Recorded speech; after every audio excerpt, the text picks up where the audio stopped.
Fakta-fakta kasus pengemudi mobil aniaya remaja di parkiran minimarket Medan. Pengemudi mobil yang menganiaya seorang remaja di parkiran minimarket Medan, Sumatera Utara, Sumut, ditangkap polisi. Pria tersebut berinisial H, 45 tahun.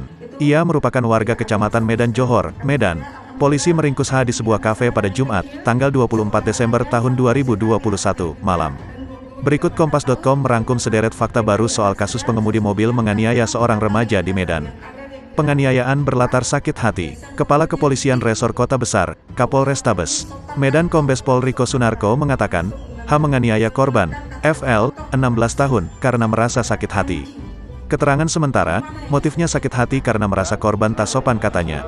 Ujarnya di Markas Polrestabes Medan, Sabtu, tanggal 25 Desember tahun 2021. Berdasarkan penuturan H, dirinya kesal karena merasa korban tidak sopan sewaktu memintanya menggeser posisi mobil.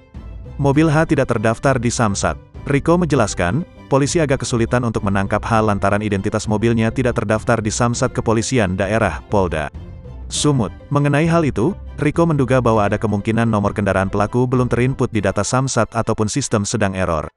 Saat ditanya soal mobilnya yang belum terdaftar di Samsat, H mengaku mempunyai surat-surat lengkap. H kader PDIP. Sosok H ternyata merupakan kader Partai Demokrasi Indonesia Perjuangan, PDIP. Ketua DPD PDIP Sumut Rapidin Simbolon menuturkan, pihaknya meminta maaf kepada masyarakat atas peristiwa tersebut. Dia mengaku sangat kecewa dengan arogansi kadernya. Tersangka belum ditahan. Kapolrestabes Medan Kombes Pol Riko Sunarko menyampaikan, H sudah ditangkap. Ia pun telah ditetapkan sebagai tersangka dalam kasus dugaan penganiayaan itu. Korban merupakan siswa sekolah ternama. Dalam jumpa pers ibu korban mengatakan, bahwa anaknya disekolahkan sejak kecil hingga SMA di Al-Azhar. Guru-guru tahu bagaimana pribadi anak saya, nggak pernah berkata dengan kasar.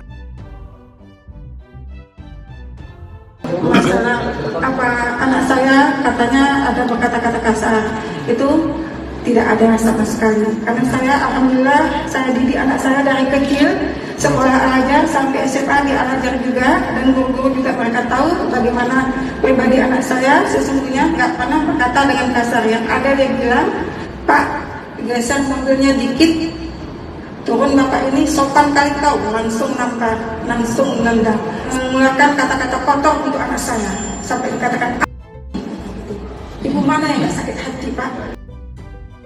Share, komen, dan like ya.